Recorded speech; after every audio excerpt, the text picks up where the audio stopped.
वैसे तो ये हिंदू जी राष्ट्र है, बिल्कुल। तो आप क्या हिंदू राष्ट्र अभियान में आप हिंदू राष्ट्र बनाना चाहती हैं भारत को? जी बिल्कुल, मैं चाहती हूँ मेरा राष्ट्र हिंदू राष्ट्र बने। जय हिंद दोस्तों, मैं आपका भाई मुगनीश इब्ने आजम आप सबका खैर मकदम करता हूँ, स्वागत करता हूँ।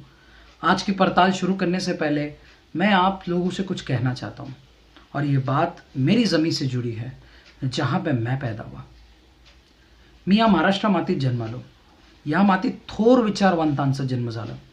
Chhatrapati Shivaji Shahaji Bhosale, Bharat Ratna doctor Bhimrao Ramji Ambedkar, social activist Jyotirao Phule, Savitribai Phule या महापुरुषांनी आपल्याला मार्ग दाखवला। त्या मार्गावर आपल्याला चालायला पाहिजे, माणुसकीसाठी उभं राहायला पाहिजे आणि एकमेकांचा साथ द्यायला पाहिजे। पण खरं अर्थाने असं होतंय का? विचार करायची गोष्ट है। आप सब जानते हैं कि हाल ही में करिश्मा भोसले, मानकुर पीएमजी मुंबई में रहने वाली एक महिला ने एक पब्लिसिटी स्टंट किया। हालांकि जिस मुद्दे पे वो महिला बात कर रही थी वो मुद्दा वैलिड है और उस मुद्दे का समर्थन मैं आज भी करता हूँ। और वो मुद्दा क्या है, किस तरह मैं उस मुद्दे का समर्थन करता हूँ, इसकी पूरी जानकारी के लिए आप आई बटन पे या डिस्क्रिप्शन में लिंक पे जाके वो वीडियो देख सकते हैं। आपने देखा वीडियो के शुरुआत में ये महिला कहती है कि हाँ मैं हिंदू राष्ट्र चाहती हूँ। हिंदू राष्ट्र चाहना डॉक्टर बाबा साहेब भारत रत्न भीमराव रामजी अंबेडकर, डॉक्टर बाबा साहेब के विचारों का अपमान है, संविधान का अपमान है। संविधान जो हिंदू राष्ट्र से लाख करोड़ों गुना बेहतर है। संविधान जिसने एक हिंदू, एक सिख, एक दलित को उतना ही अधिकार दिया जितना एक मुसलमान को, एक पारसी को, एक जैन को दिया। हिंदू राष्ट्र के दौर में जब हिंदू राष्ट्र की ये बात करते हैं तो ये वही हिंदू राष्ट्र है जहां पे दलितों को मंदिर में घुसने नहीं दिया जाता था। क्या ये वो हिंदू राष्ट्र है? आज संविधान जो हम सबको अधिकार दे रहा है, हिंदू राष्ट्र में महिलाएं अगर उनका शौहर, उनका हस्बैंड, उनका पति अगर मर जाता था तो महिलाओं को सती होना पड़ता था। ये हिंदू राष्ट्र है। पर संविधान औरतों को अधिकार देता है और संविधान हमारा अभिमान है। पर ये महिला ने संविधान का साफ तौर पे अपमान किया, ये कहते हुए कि मुझे हिंदू राष्ट्र चाहिए। आगे देखिए ये महिला और क्या क्या कहती है। काफी लोगों ने झुंड बनाकर रखा था मुझे मुझे पकड़ने के लिए, ताकि मुझे मेरे पे मॉब लिंचिंग हो सके। आपने करिश्मा के इस बयान को तो सुना कि करिश्मा ने कहा कि उसकी मॉब लिंचिंग हो सकती थी। अब आप ये वीडियो भी देख लें।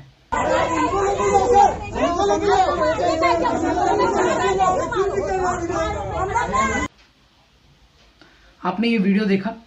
ये वीडियो में आप साफ तौर पे देख पा रहे होंगे कि अगर मॉब लिंचिंग होने वाली थी या मॉब लिंचिंग का इरादा था तो किसी भी विक्टिम का, जैसे कि करिश्मा की माताजी वहां पे खड़े होके सरेआम कह रही है चिल्ला चिल्ला के कि आपको मारना है, करिश्मा को आपको मारना है, मैं खड़ा करती हूं, आप मारो।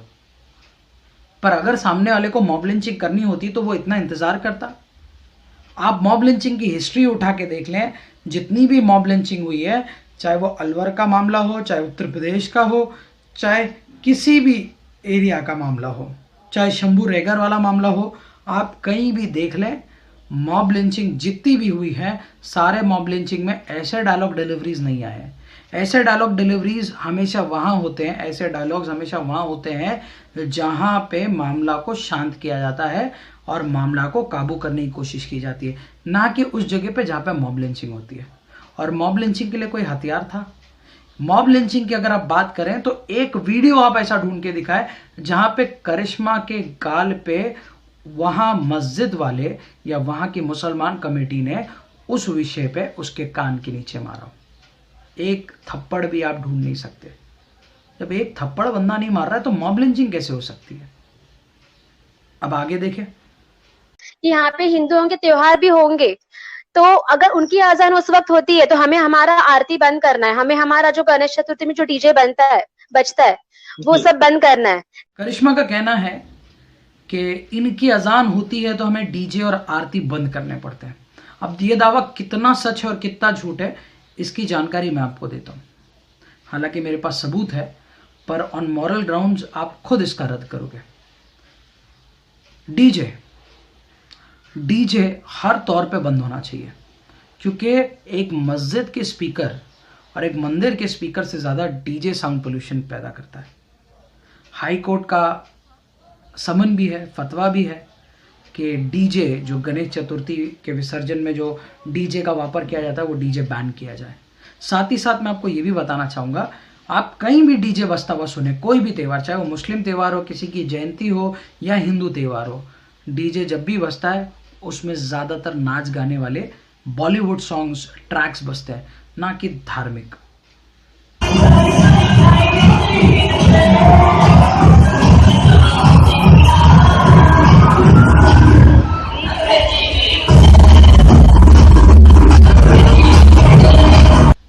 तो ऐसे डीजे अगर अजान हो या आरती हो और डीजे बंद हो तो उसमें गलत क्या है।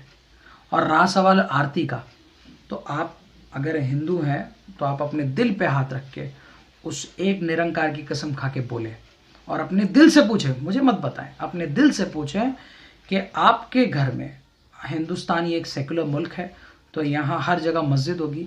जब आपके इधर गणपति बैठती है, जब आपके इधर देवी बैठती है और आप आरती की थाली लेके, जब आप भजन कीर्तन करके आरती की थाली घुमाते हैं और उस वक्त पे अजान होती है, तो क्या आप अपनी आरती बंद करते हैं? आप अपने दिल से पूछें, और आप अपने दिल से पूछें कि जब आप घर पे बैठ के अपने गणपति की आरती करते हैं या मंदिर में बैठ के आप गणपति की आरती करते हैं तो कोई मुसलमान आके आपको ये बोलता है सर आरती रोक दो, अजान हो रही है? आप बताएं ऐसे कितने केस है? नहीं बता सकते, कमेंट करके मुझे बताएं। ये भी दावा मैडम का झूठ है। अब करिश्मा ने देखिए आगे क्या कहा।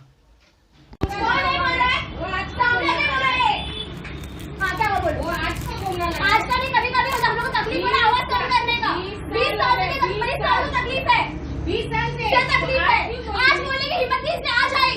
अरे वो करिश्मा ने इस वीडियो में कहा कि 20 साल से मैं चुप थी, 20 साल से हिम्मत नहीं हुई, पर आज हिम्मत कर रही हूँ इस स्पीकर की आवाज़ के खिलाफ। जी हाँ, उस मुद्दे का समर्थन करिश्मा मैं भी करता हूँ कि जो पैरामीटर्स सेट किए गए हैं गवर्नमेंट की तरफ से, सुप्रीम कोर्ट के गाइडलाइंस के अनुसार जो पैरामीटर्स सेट हैं, उस पैरामीटर्स के ऊपर कहीं भी आवाज़, चाहे वो मस्जिद हो, मंदिर हो या किसी भी धार्मिक स्थल पे या कहीं पे भी हो, उस आवाज़ को बर्दाश्त नहीं किया जाएगा। वो गलत है और इस मुद्दे का मैं पूरी तरह समर्थन करता हूँ।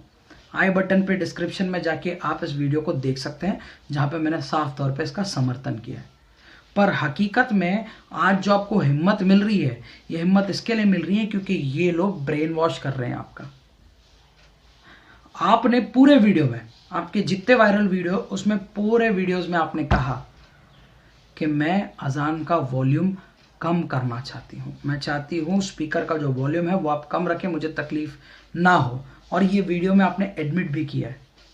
और सर ये आज आवाज उन्होंने कम करवाई है क्योंकि कल से पुलिस बैठी है यहाँ पे। आपने खुद कहा कि अभी इनने अजान का वॉल्यूम कम किया है, स्पीकर का वॉल्यूम कम किया है और बाहर पुलिस वाले बैठे हैं। पुलिस वाले क्यों बैठे? कभी सोचा आपने कि आज जो आप अपने घर में ये हिंदू राष्ट्र के जो अंध भक्त हैं, इनको आप अपने घर में बैठा के रखी हो, ये जो 10 से 50 बंदे जो आपके इर्द गिर्द घूम रहे आ रहे हैं, इससे मालूम है वातावरण कितना खराब हो रहा है। अगर एक हिंदू मुस्लिम होता है, अल्लाह ना करे ऐसा हो, पर अगर एक हिंदू मुस्लिम राइट होता है इस कोविड-19 के महामारी में, इस लॉकडाउन के वक्त में, आज सबसे बड़ा दुश्मन हमारा ये कोरोना वायरस है। इससे ग्रस्त लोग जो बीमार है वो हमारा चिंता का विषय है। और इसमें आप एक ऐसा विषय उठा रही हो जो हिंदू मुस्लिम राइट्स कराए। अगर राइट्स हो गया और उसमें अगर एक बेकसूर मरा ना, अगर वो बेकसूर हिंदू हुआ तो वो पूरी जिंदगी मुसलमानों से नफरत करेगा। और अगर उस मरने वालों में बेकसूर कोई मुसलमान हुआ तो वो पूरी जिंदगी हिंदुओं से नफरत करेगा कि इन लोगों के कारण मेरा बाप, मेरा बेटा, मेरा भाई शहीद हो गया। और ऐसे लोगों का वापर करेंगे ये हिंदू राष्ट्र के नाम पे, ये जो आतंकवादी हैं और जो IAS हिजबुल मुजाहिदीन के नाम पे जो आतंकवादी है, ये लोग ऐसे लोगों का ब्रेन वॉश करके वापर करेंगे। आगे आप वीडियो में खुद देखें कि किस तरह ये ढोंगी पाखंडी चूतिया बाबा किस तरह इस महिला के बातों को कन्वर्ट करने की, इस महिला के विचारों को बदलने की कोशिश कर रहा है। और एक बार नहीं कई बार, मैं आपको खुद दिखाऊंगा, देखें। मतलब वहाँ पे जो लड़के लोग थे, मुस्लिम समाज के जो लड़के लोग थे, उन्होंने भी मेरे से बहुत बदतमीजी से बात की। लड़के, करिश्मा जी लड़के मत कहिए, आप जिहादी कहिए, जिहादी राक्षस है, जिहादी आतंकवादी, बोलिए। जी बिल्कुल। तो वो जो जिहादी लड़के थे, उन्होंने भी मुझसे बहुत ही बदतमीजी से बात की। दोस्तों आपने देखा किस तरह ये ढोंगी पाखंडी बाबा यूथ को बहलाता है, फुसलाता है, बहकाता है।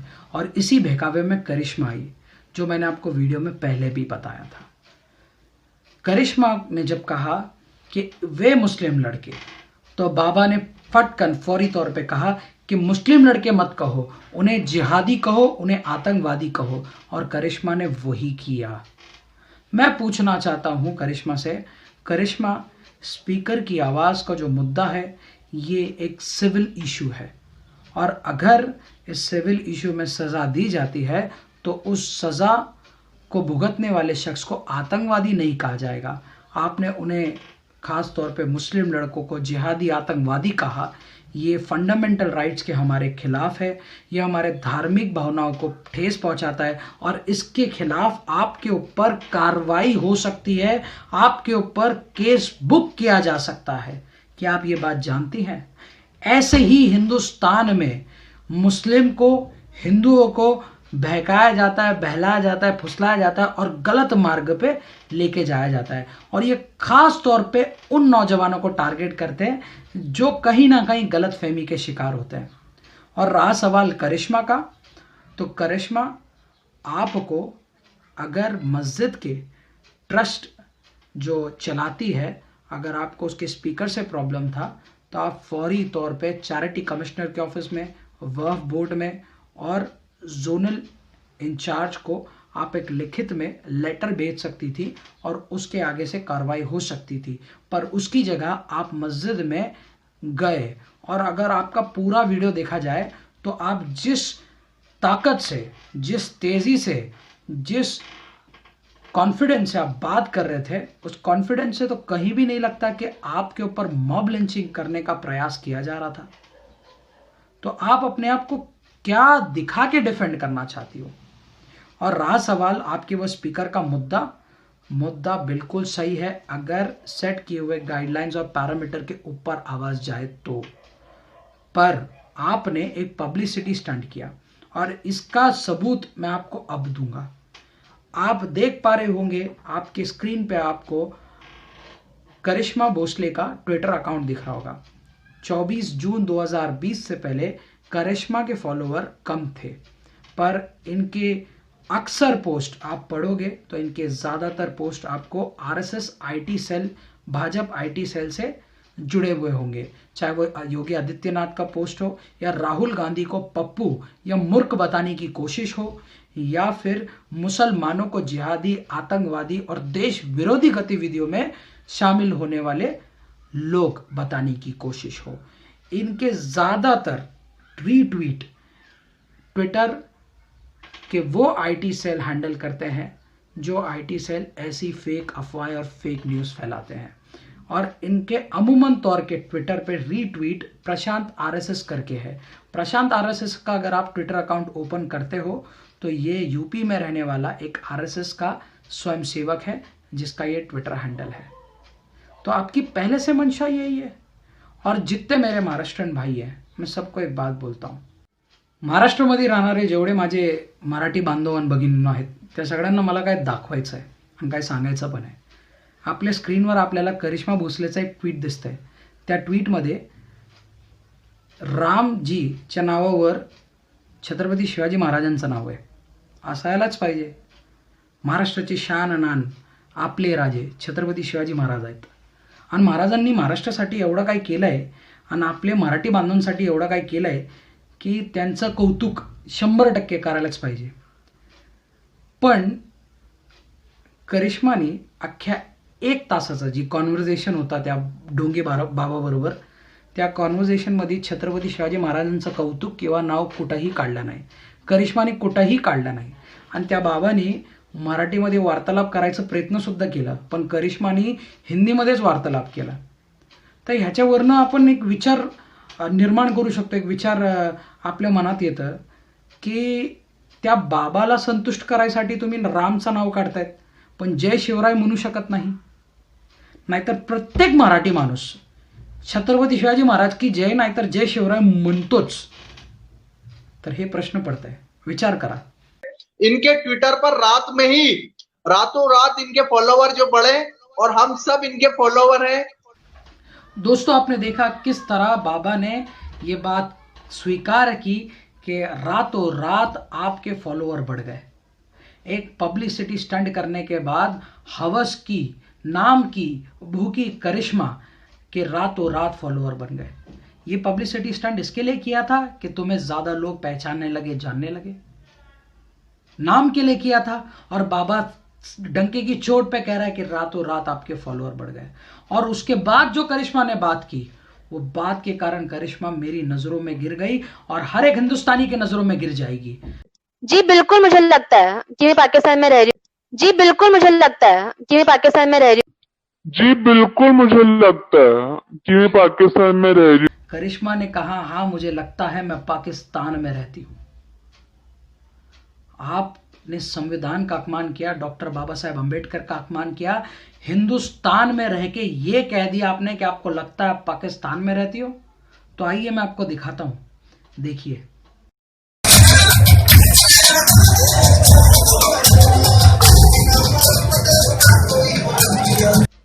आप लोगों ने देखा ये वीडियो? ये मानपुर के लल्लू भाई पीएमजी इलाके का वीडियो है. इस वीडियो में आपको पुरुष और महिलाएं डीजे पे, रोड पे गरबा खेलते दिख रही हैं. पाकिस्तान में क्या महिलाएं और पुरुष इस तरह बॉलीवुड के ट्रैक पे गरबा खेल सकते हैं? एक और देखिए.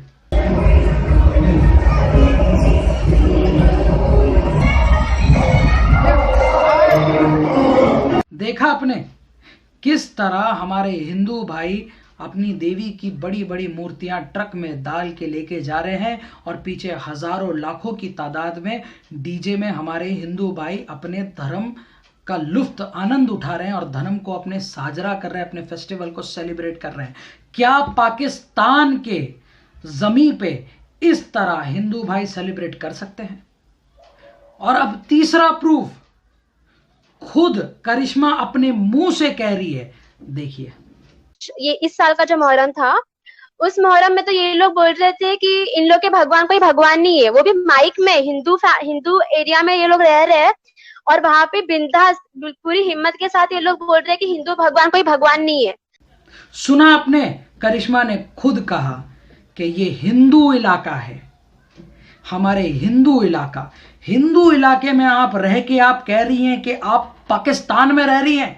आपको लगता है आप पाकिस्तान में रह रही है? शर्म आनी चाहिए करिश्मा आपको कि इस सुनहरे भारत को, इस मेरे मादरे वतन को, इस सरजमी को जिसमें मर के हम मुसलमान इस सरजमी में दफन हो जाते हैं, इस जमी की तौहीन की है करिश्मा.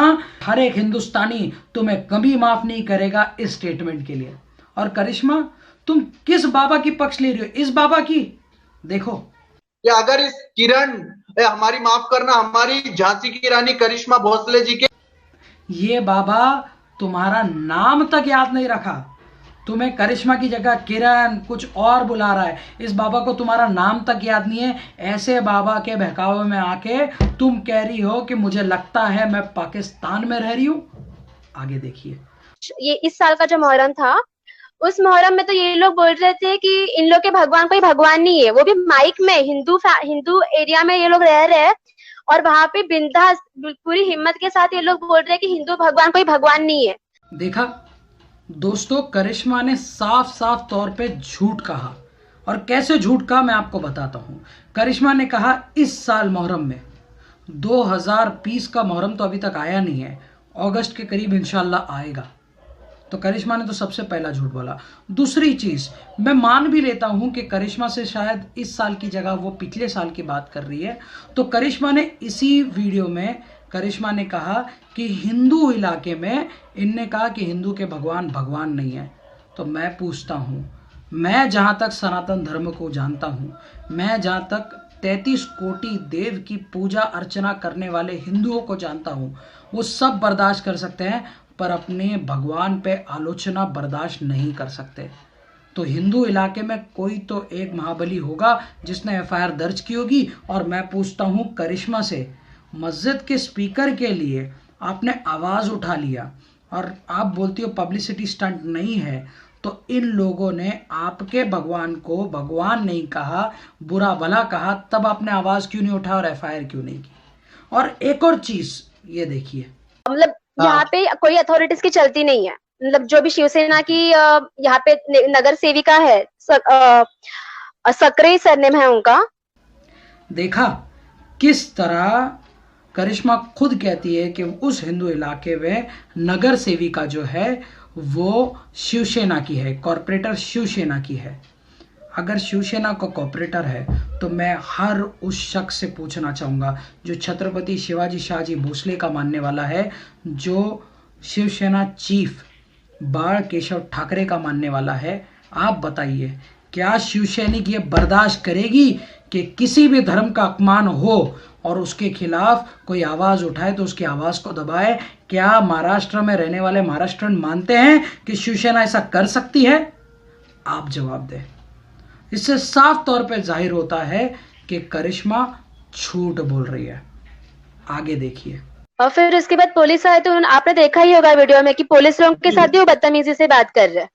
उसके बाद वहां के वो जो जिहादी लड़के थे बोलते डालो इसको गाड़ी के अंदर। पुलिस वालों को मार रहे थे, बिल्कुल उनको मार रहे थे वो लोग। साफ तौर पे नजर आ रहा होगा कि इस बाबा ने किस तरह, इस पाखंडी बाबा ने करिश्मा को बहकाया, करिश्मा से वो बुलवाया जो ये बाबा बुलवाना चाहता था। ऐसे ही यूथ को बहकाया जाता है, ऐसे ही यूथ को जो है भटकाया जाता है और दिशाहीन किया जाता है।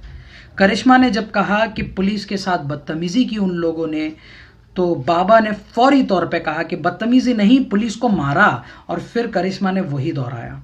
ये इसके लिए किया गया ताकि देखने वाले जो हिंदू मेरे भाई हैं, जो भोले मेरे हिंदू भाई हैं, उनको बहकाया जाए, उनको बलगलाया जाए और उनको आक्रोश में लाया जाए ताकि हिंदू मुस्लिम के दंगे हो। इनका मकसद आपके सामने साफ साफ तौर पे नजर आ रहा है। अब बात करते हैं हाथ उठाने की। ऑन ड्यूटी ऑफिसर पे हाथ उठाना एक सिवियर क्राइम है, एक ऐसा गुनाह जिसकी सजा तुरंत मिलती है। पर आप सबको जान के आश्चर्य होगा कि अभी तक एक भी केस रजिस्टर नहीं है उन लोगों के खिलाफ जो उस वक्त पे उस मस्जिद के एंट्रेंस में मौजूद थे, जो पुलिस वालों से और करिश्मा से बात कर रहे थे। अगर इनने ऐसा क्राइम किया होता तो इन पे केस ज़रूर बुक होता ऑन ड्यूटी ऑफिसर के साथ हाथापाई करने का, पर अभी तक हुआ नहीं। और आप लल्लू भाई के पुलिस स्टेशन में फ़ोन लगा के इसे वेरीफाई भी कर सकते हो, नंबर आपके स्क्रीन पे है। देखिए, सोचिए और समझिए। और साथ ही साथ कुछ बातें मैं और बताना चाहूँगा जो बेहद ज़्यादा ज़रूरी है आप सबको जानने के लिए। करिश्मा का उपयोग किया गया है, इस्तेमाल किया गया है, जैसा इस्तेमाल एक अंधभक्त जो बीच में बहुत ज़्यादा प्रसिद्ध था जिसका नाम था दीपक, उसका किया गया। आज वो पूरी तरह ठंडा हो गया है। ये पाखंडी बाबा खुद फ्रंट फुट पे नहीं आते हैं और ये ऐसे लोगों का इस्तेमाल करते हैं। अब देखिए क्या कहा। कोई फ्रेंड्स है, मुस्लिम फ्रेंड्स है, तो हम उनके साथ चले जाएंगे उनकी दरगाह में, उनके अल्लाह का जब नमाज होगा, अजान होगी तो हम नमाज पढ़ेंगे। लेकिन जब हम बोलेंगे कि हमारे मंदिर में चल लो तो बोलेंगे नहीं नहीं हमें नहीं चलता है, हम नहीं जा सकते। हम करिश्मा ने कहा कि हम नमाज पढ़ते हैं, हम इनकी आराधना करते हैं, ये हमारे दोस्त जब दरगाह जाते हैं नमाज पढ़ते हैं, अजान होती है तो हम भी पढ़ते हैं। करिश्मा, ये एक सेकुलर देश है, संविधान आपको पूरी अधिकार देता है आपके मर्जी के हिसाब से काम करने का। और आपको मैं बता दूं, अगर आप नमाज पढ़ती हैं तो आपको अजान से तकलीफ नहीं होनी चाहिए, क्योंकि आप नमाज तभी पढ़ोगे जब आपके मन में श्रद्धा होगी, पहली चीज़। दूसरी चीज़, नमाज पढ़ने के लिए कोई आपको फोर्स नहीं कर सकता, आप अपने मर्जी की मालिक, आप पढ़ना चाहे तो पढ़ें। और रहा सवाल वो आपके धर्म को नहीं मानते, आपके मंदिरों में मुसलमान नहीं जाते हैं, तो मैं आपको बता दूं संविधान उन्हें पूरा अधिकार देता है उनके धार्मिक ग्रंथों को फॉलो करने का। और आप अभी तक अंडे से बाहर नहीं निकली हो, आपने दुनिया नहीं देखी। और अगर आपको यकीन ना आए तो मेरे व्यूअर्स को मैं खास तौर पे बताना चाहता हूँ, एक जैन मुनि, चाहे वो दिगंबर हो श्वेतांबर हो, एक जैन मुनि या एक जैन साध्वी, ये दोनों भी कभी आपको गणपति की पूजा करते नजर नहीं आएंगे, कभी आपको दुर्गा की या किसी भी हिंदू भगवान की पूजा करते नहीं आएंगे। ये सिर्फ महावीर की पूजा करेंगे। तो आप इन्हें कट्टरवाद नहीं बोलते हो। सिख धर्म में जो खालसा होता है, जिनने जल ग्रहण किया होता है, ये सिर्फ गुरु गोविंद साहिब और सिर्फ उस पवित्र किताब की अर्चना और पूजा करते हैं। और इनके धर्म पुस्तक में साफ तौर पे लिखा है आइडल वर्शिप इज फॉरबिडन, और नामदेव महाराज भी यही कहते हैं। पर आप इन्हें कट्टरवादी नहीं कह सकते हो, क्योंकि संविधान हर एक धर्म के मानने वालों को पूरा अधिकार देता है अपने धर्म को फॉलो करने का। तो अगर कोई मुसलमान आपके मंदिर में नहीं आता है तो क्या वो आपके धर्म के विरुद्ध है? क्या वो आपके धर्म का अपमान कर रहा है? उसकी मर्जी है। इस धर्म के विषय की ज्यादा जानकारी के लिए आप आई बटन पे क्लिक करके वीडियो देख सकते हो या डिस्क्रिप्शन में आपको लिंक मिल जाएगा। आगे देखिए। जी जी सर, तो उस दिन हम लोग गए ना, तो एक कॉमन बात करने गए थे कि रिक्वेस्ट करने थोड़ा कम कीजिए, लेकिन उन्होंने इस तरह से करने के बाद एक्चुअली जब ये गई थी तब उन्होंने पूरी फील्डिंग लगाई हुई थी इसको मारने के लिए, थोड़ा सा जी, तो पूरे उसके साथ घिर गए और मारने वाले थे। लेकिन वो पहले मैंने सिक्योरिटी के लिए पुलिस कंप्लेंट की हुई थी, 100 नंबर पे बुलाई हुई थी, इसके लिए वो बची है। नहीं तो मॉब लिंचिंग की तरह जैसे पालघर में हुआ था, सेम हादसा हो सकता था उस दिन। दोस्तों, इस वीडियो की आगे पड़ताल करने से पहले मैं आपको बताना चाहूंगा कि इस वीडियो में जो महिला आपको नजर आ रही है वो करिश्मा की माताश्री है। माताश्री जय हिंद। माताश्री, मैं इस वीडियो को कंटिन्यू करने से पहले आपके लिए एक संदेश देना चाहूँगा कि माँ तो माँ होती है, और माँ की ममता वो होती है कि इस्लाम धर्म में कहा जाता है कि माँ के कदमों तले जन्नत है। माँ का बहुत बड़ा मकाम है, और माँ का प्यार ऐसा होता है कि बचपन में आपने कई बार ये मुहावरा सुना होगा, और कई बार आपको बचपन में पिक्चर में भी आपने देखा होगा कि जब जज के सामने उसकी औलाद खड़ी होती है और उसके औलाद के गुनाह सिद्ध हो जाते हैं, और जब माँ से पूछा जाता है तो माँ यही कहती है कि जज साहब, मेरी औलाद निर्दोष है, बेकसूर है, उसने कुछ नहीं किया। ये माँ की ममता होती है, और ऐसे ही ममता आपको कुछ स्क्रीन पे उस वीडियो में नजर आई। आइए अब पड़ताल शुरू करते हैं। माताश्री ने साफ तौर पे झूठ कहा। किस तरह झूठ कहा ये बताता हूं मैं आपको। माताश्री ने कहा कि वहां पे पहले से फील्डिंग लगी थी, मॉब लिंचिंग करने का प्रयास हो सकता था। तो माताश्री, अगर पहले से फील्डिंग लगी थी तो मस्जिद वालों को, उनके ट्रस्ट वालों को पहले से जानकारी होगी। हाँ, चौकी में कंप्लेंट करो, पुलिस स्टेशन में कंप्लेंट करो। इधर आके धमकी दे रहे हो। जैसे कि आपकी बेटी कह रही है, जब आपकी बेटी को कहा गया था कि यहाँ क्यों आ रही है, पुलिस स्टेशन जाके कंप्लेंट कर, तो आपकी बेटी ने कहा कि पहले मैं आपसे रिक्वेस्ट करने आई हूँ, फिर पुलिस स्टेशन जाऊंगी अगर आप नहीं मानेंगे तो रिक्वेस्ट करने आ रही है। तो मस्जिद वालों को तो ये बात साफ साफ तौर पे समझ में आ रही है कि मस्जिद वालों को पता नहीं था। और मॉब लिंचिंग करने वालों को अगर मॉब लिंचिंग करना था और इंस्टेंट वैसा सिनेरियो अगर क्रिएट हुआ था तो करने वाला करता किस बात के लिए रुका था।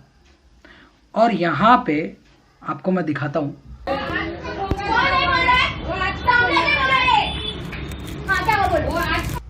आपकी बेटी जिस तरह वार्तालाप कर रही है, जिस तरह आपकी बेटी ने बोला कि कौन बोल रहा है, मेरे सामने आके बोल, इतना कॉन्फिडेंस, इतना यकीन, ये यकीन इसी बुनियाद पे है कि वो आपका इलाका है और आपके इलाके में कोई आपको हाथ नहीं लगा सकता।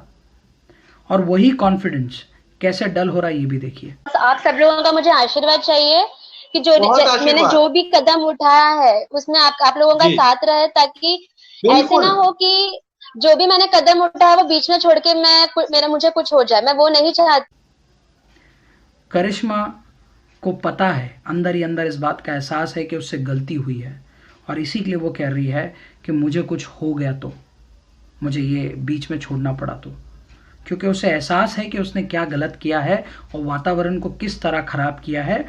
और पुलिस अगर सही वक्त पे आके काबू ना करती, और अगर पुलिस सही वक्त पे एक्शन अब नहीं लेगी, तो वातावरण कितना खराब हो सकता है और इससे कितना नुकसान हो सकता है। मैं आपको जाते जाते ये भी बता दूं, और ये बात बताना बहुत ज़्यादा ज़रूरी है कि माताश्री ने कहा कि जिस तरह पालघर में हुआ उस तरह हादसा हो सकता था, उस तरह मॉब लिंचिंग हो सकती थी।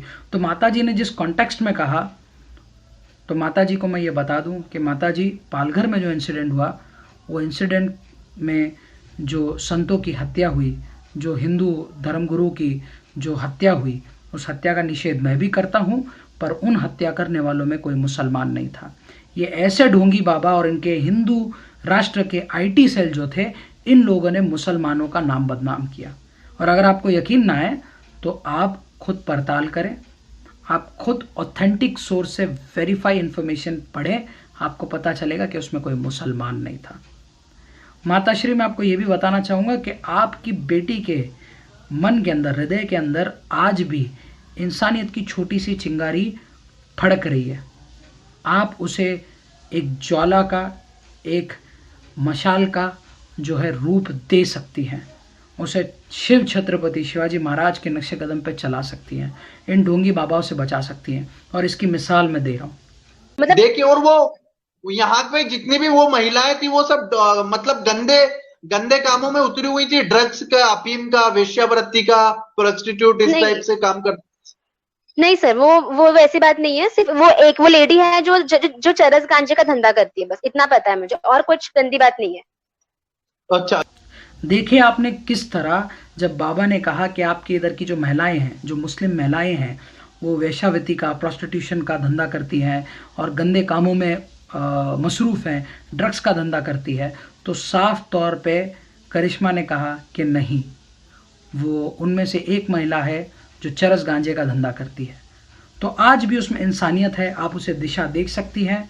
अभी भी वक्त है, ऐसे लोगों से दूर रखें अपनी बच्ची को। और आगे देखिए करिश्मा ने क्या कहा। मैंने सुना है मानकुर्द में तो गाय भी काटते थे ये लोग, गोवंडी में, जी, मानकुर्द में, गोवंडी में जो देवनार करके एरिया है, वहां पे गायों की हत्या होती थी। अब भी बंद है, जब से मोदी जी ने निकाले हैं। मैं चाहती हूँ मोदी जी को उद्दंड आयुष्य। तो वो लोगों ने चालू ही कर रखा है। हाँ, इलीगल चालू है, लेकिन जो खुले में जो था वो अभी बिल्कुल बंद है। देखा आपने, जब करिश्मा से बाबा ने फिर उसे बहकाने की कोशिश की और कहा कि मानकुर, गोवंडी वेस्ट में गाय कटती है, ताकि हिंदू भाइयों के दिलों को ठेस पहुंचे और हिंदू भाई आक्रोश में आके मेरे भोले हिंदू भाई हिंदू मुस्लिम करने पे आमादा हो जाए। ऐसी धार्मिक भावना को ठेस पहुंचा के हिंदू मुस्लिम झगड़ा कराने के लिए बाबा ने ये विषय को छेड़ा। और इसी बहकावे में आके फिर से एक बार करिश्मा ने कहा कि हाँ, गाय की हत्या होती है, गौ हत्या होती है, पर मोदी सरकार आने के बाद ये बंद हो गई। फिर बाबा ने उसका टॉपिक को डाइवर्ट किया, क्योंकि मिर्च मसाला नहीं मिल रहा था, तो बाबा ने कहा कि इल्लीगली चोरी छुपके होती है, अब होती है। तो करिश्मा ने कहा हाँ होती है, पर हकीकत क्या है? आपको सबको, हिंदुस्तानियों को मैं बताना चाहता हूं कि दोस्तों, काउ स्लॉटर बैन है, गौ हत्या बैन है, मोदी सरकार आने के पहले से बैन है। और मोदी सरकार के आज पावर में होने के बाद भी अप्रॉक्सीमेट जो इंडिया में 28 स्टेट हैं, राज्य हैं, उनमें से 20 राज्य काउ स्लॉटर बैन के स्ट्रिक्ट लॉ को फॉलो करती है। 8 राज्य ऐसे हैं, 8 स्टेट्स ऐसे हैं जो इस लॉ को फॉलो नहीं करते हैं और वहाँ पे काउ स्लॉटर लीगल है और वहाँ पे मुस्लिम माइनॉरिटी है। इस काउ स्लॉटर के विषय में और जानकारी के लिए आप आई बटन पे क्लिक करके इस वीडियो को देख सकते हैं। डिस्क्रिप्शन में भी लिंक दिया गया है। और आपको मैं बता दूं, आज भी 8 स्टेट ऐसे हैं जिसमें गौ हत्या लीगल है, लीगली गौ हत्या की जाती है और कोई गुनाह नहीं, और मोदी सरकार केंद्र में होकर भी इसे बंद नहीं करवा रही है। तो इस पे साफ तौर पे नजर आता है कि इन अंधभक्त, इन बेवकूफ बाबाओं के कारण, इन मूर्ख बाबाओं के कारण हिंदू मुस्लिम में दंगा कराने के लिए गौ हत्या का विषय निकाला जा रहा है। 2014 में जब देवेंद्र फडणवीस सरकार ने गौवंश यानी कि बुल और बुलक के मांस की बिक्री को बैन किया, पर तब से लेके आज तक वाटर बफेलो लीगल है और वही खाया जा रहा है। तो ऐसी झूठी अफवाहों में बिल्कुल ना आए और सच का साथ दें, सच्ची खबर में यकीन रखें, क्योंकि जब भी हिंदू मुस्लिम होता है तो कोई बेकसूर मरता है और उस घर वाले के ऊपर क्या बीतती है ये तो वो घर वाला ही जानता है। मैं आपका भाई मोनीश इब्ने आज़म, आपको और बहुत सी बातें बतानी थी इस विषय में, पर यह वीडियो काफ़ी लंबा हो चुका है। उम्मीद करता हूँ आपको मेरी ये बातें समझ में आई होंगी। आप कमेंट बॉक्स में अपनी राय रखें, इस वीडियो को ज़्यादा से ज़्यादा शेयर करें और हो सके तो करिश्मा के लिए और उसके परिवार के लिए दुआ करें कि अल्लाह तबारक ताला उन्हें नेक और साले रास्ते पे, हिदायत वाले रास्ते पे चलाए, उसे एक नेक इंसान बनाए और हिंदुस्तान का एक ऐसा नागरिक बनाए जिस पे हर एक हिंदुस्तानी गर्व करे, चाहे वो हिंदू हो या मुसलमान। अस्सलामु अलैकुम, जय हिंद, जय महाराष्ट्र।